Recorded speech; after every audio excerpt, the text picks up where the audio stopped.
Bible story. Short story of Job.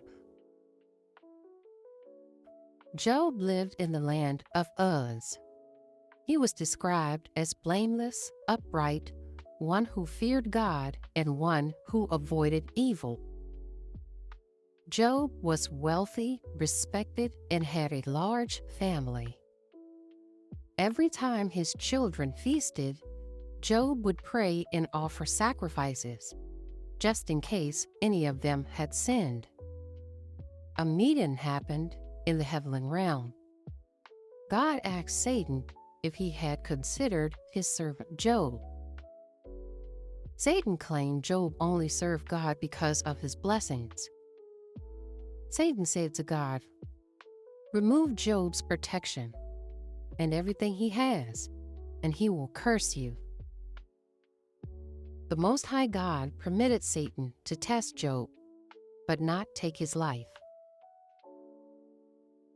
And one day, Job lost everything. His oxen and donkeys were stolen, his sheep were burned up, his camels were taken, his servants were killed, and all 10 of his children died. Job tore his clothes, shaved his head, and fell to the ground in grief.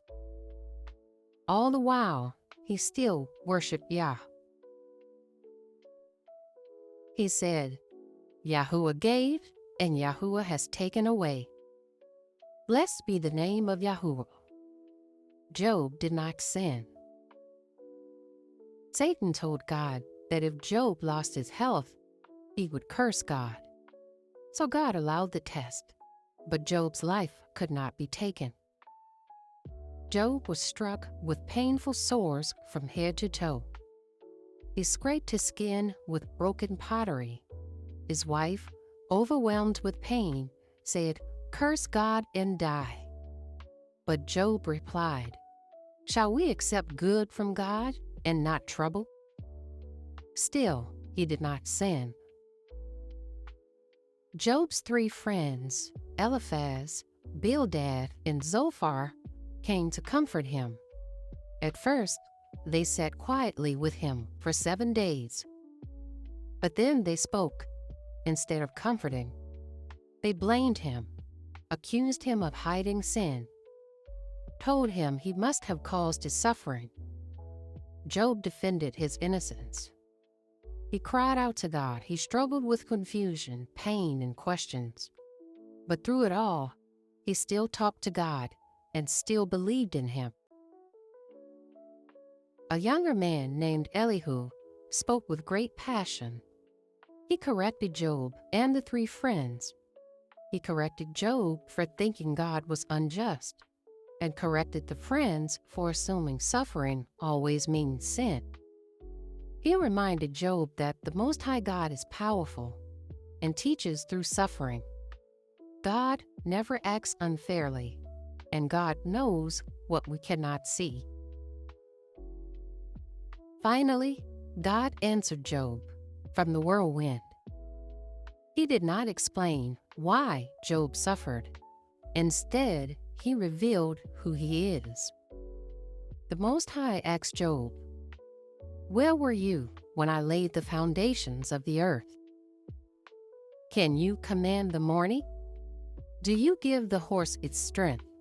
Can you draw out Leviathan?" These questions reminded Job, God is in control, even when life makes no sense. Job said, "I spoke of things I did not understand." The Most High told Job's friends they were wrong. Job prayed for them.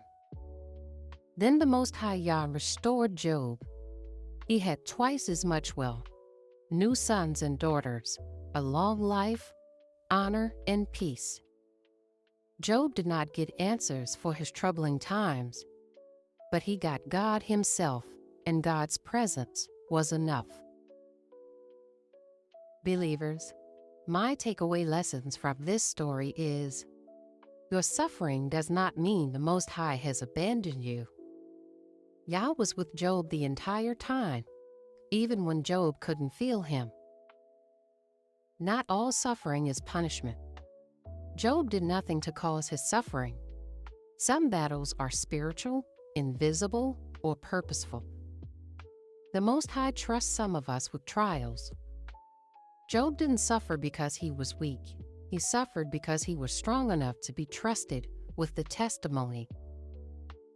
The Most High does not owe explanations, but he gives comfort. Job never got the why, but Yah gave him his presence, and that was enough. Be careful who you listen to when you're hurting.